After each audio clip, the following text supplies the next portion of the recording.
Congress party 21 से 24 अप्रैल के बीच देश भर के 57 शहरों में प्रेस कॉन्फ्रेंस करेगी। आज से इसकी शुरुआत हो रही है और कांग्रेस के मीडिया और प्रचार विभाग के प्रमुख पवन खेड़ा ने रविवार को कहा कि इसके पीछे का मकसद नेशनल हेराल्ड मामले में बीजेपी द्वारा फैलाए जा रहे झूठ को उजागर करना है। उन्होंने नेशनल हेराल्ड प्रकाशन को स्वतंत्रता संग्राम का जीवंत स्मारक बताया। प्रवर्तन निदेशालय ने नेशनल हेराल्ड से संबंधित कथित मनी लॉन्ड्रिंग के मामले में कांग्रेस नेता सोनिया गांधी और राहुल गांधी के खिलाफ चार्जशीट दाखिल कर दिया है और आरोप पत्र में दोनों नेताओं के नाम शामिल किए जाने के बाद से विपक्षी पार्टी बीजेपी के बढ़ते हमले को कम करने के लिए अब कांग्रेस अपनी कोशिशें तेज कर रही है। पिछले हफ्ते कांग्रेस कार्यालय ने पूरे देश में इस मामले को लेकर विरोध प्रदर्शन किया था। कांग्रेस ने मामले को राजनीति से प्रेरित बताया।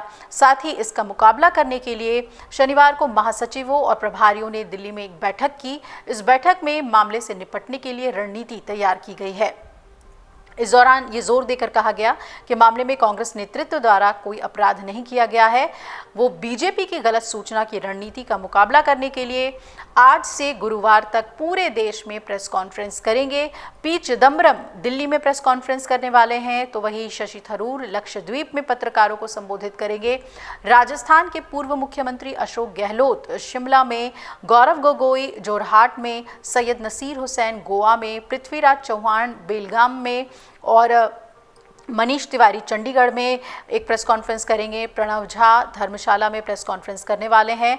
छत्तीसगढ़ के पूर्व मुख्यमंत्री भूपेश बघेल भुवनेश्वर में, कुमारी शैलजा भोपाल में, दीपेंद्र हुड्डा कोची में, कन्हैया कुमार जयपुर में, अमिताभ दुबे कोयम्बटूर में, तारिक अनवर लखनऊ में, राजीव शुक्ला सहारनपुर में और अलका लांबा वाराणसी में पत्रकारों को संबोधित करेंगे। इसके अलावा कांग्रेस ने वक्फ संशोधन अधिनियम पर केंद्र सरकार के खिलाफ लड़ाई जीतने पर भी भरोसा जताया है और आरोप लगाया है कि बीजेपी तो जानबूझकर सुप्रीम कोर्ट को निशाना बना रही है। कांग्रेस ने कहा कि अदालत सिर्फ सत्तारूढ़ पार्टी को संविधान के मूल ढांचे के खिलाफ कानून नहीं बनाने के लिए कह रही थी। कांग्रेस ने 25 से 30 अप्रैल तक राज्य स्तर पर और फिर से 3 से 10 मई तक जिला स्तर पर संविधान बचाओ रैलियां आयोजित करने और आखिर में 20 से 30 मई तक देश के हर घर तक पार्टी का संदेश पहुंचाने के लिए घर घर अभियान शुरू करने की अपनी योजना की भी घोषणा कर दी है। आपको बता दें कि ईडी ने नेशनल हेराल्ड मामले में सोनिया गांधी, राहुल गांधी और बाकी के खिलाफ एक विशेष अदालत में चार्जशीट दाखिल कर दिया है, जिसमें उन पर 988 करोड़ रुपए के धन शोधन का आरोप लगाया गया है।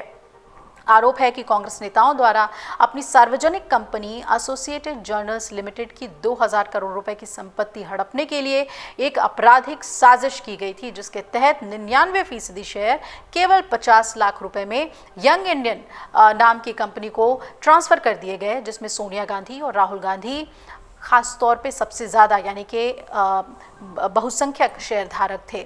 अब देखना है कि कांग्रेस आज जो अलग अलग जगहों पर प्रेस कॉन्फ्रेंस कर रही है उस पर क्या जवाब दे रही है नेशनल हेराल्ड पर और बीजेपी को कैसे घेर रही है।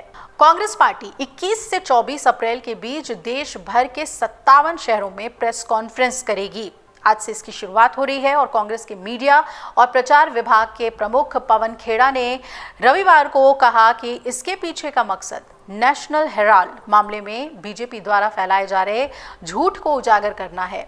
उन्होंने नेशनल हेराल्ड प्रकाशन को स्वतंत्रता संग्राम का जीवंत स्मारक बताया। प्रवर्तन निदेशालय ने नेशनल हेराल्ड से संबंधित कथित मनी लॉन्ड्रिंग के मामले में कांग्रेस नेता सोनिया गांधी और राहुल गांधी के खिलाफ चार्जशीट दाखिल कर दिया है और आरोप पत्र में दोनों नेताओं के नाम शामिल किए जाने के बाद से विपक्षी पार्टी बीजेपी के बढ़ते हमले को कम करने के लिए अब कांग्रेस अपनी कोशिशें तेज कर रही है। अगर आप ये वीडियो YouTube पर देख रहे हैं तो हमारे चैनल को सब्सक्राइब कर बेल आइकन दबाएं और Facebook पर देख रहे हैं तो हमारे पेज को लाइक करें। 8 मिलियन प्लस सब्सक्राइबर, आपके इस भरोसे के लिए बहुत धन्यवाद।